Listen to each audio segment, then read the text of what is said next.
Greetings, YouTube. Welcome back to the channel. I wanted to experiment before I recorded this video just to see how far I could go. Just to see if I could even get to double digits, and I kind of barely did. I went up against a Nim God boss with, I always say Aegis or Aegis. I'm sure I'm butchering it every other way.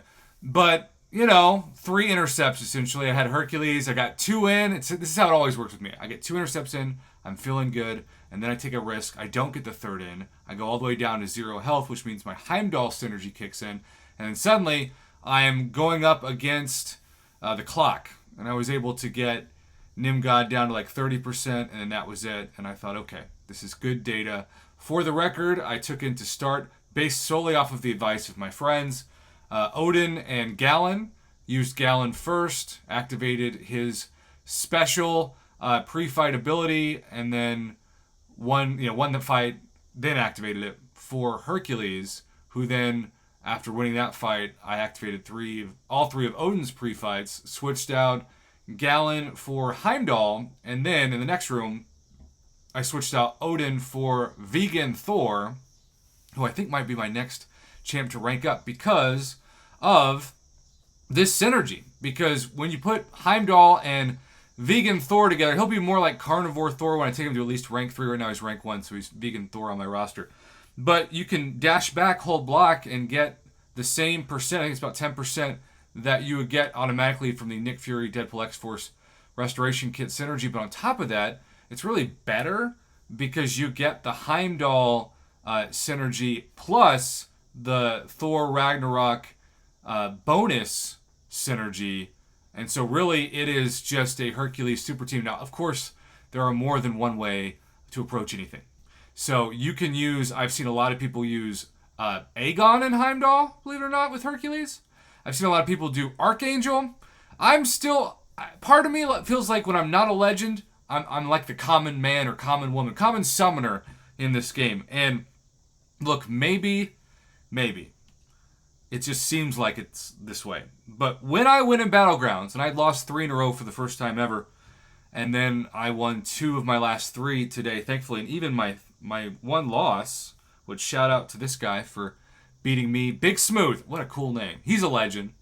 Round 1, I actually somehow won that just because my girl Storm P90X is an amazing defender this month, especially as an Awakened 7-star.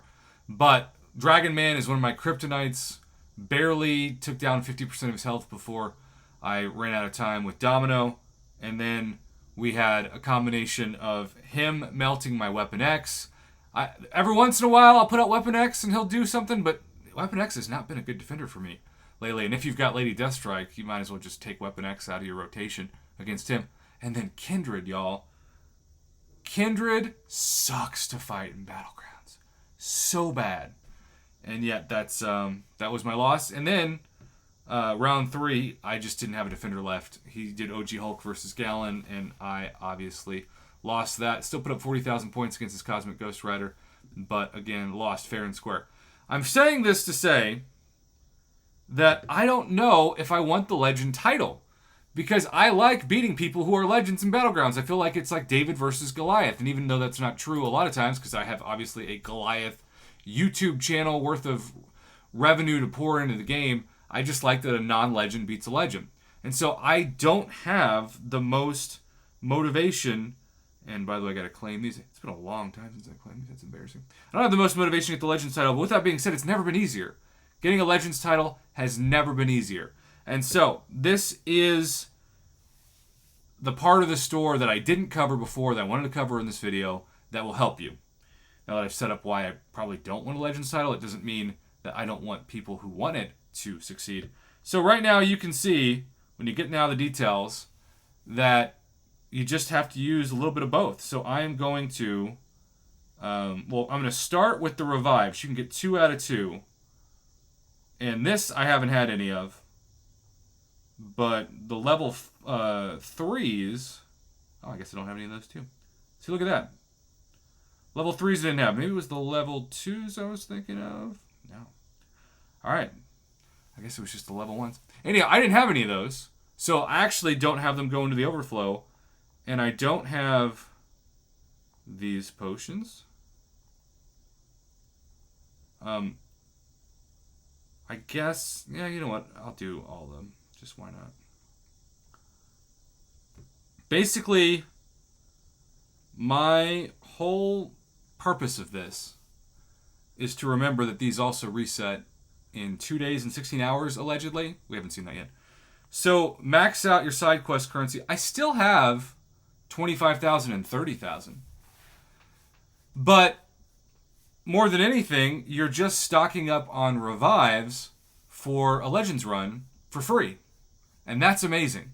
And kabam, that's the best pro player move you did, because let's be honest, the actual stores of both the Body Filament Forge and Mind Filament Forge are pretty disappointing. Pretty disappointing. So, that is today's video topic. Hopefully, you all take advantage of that. Remember to do it before they reset, or else you might regret that you didn't. Thanks for watching.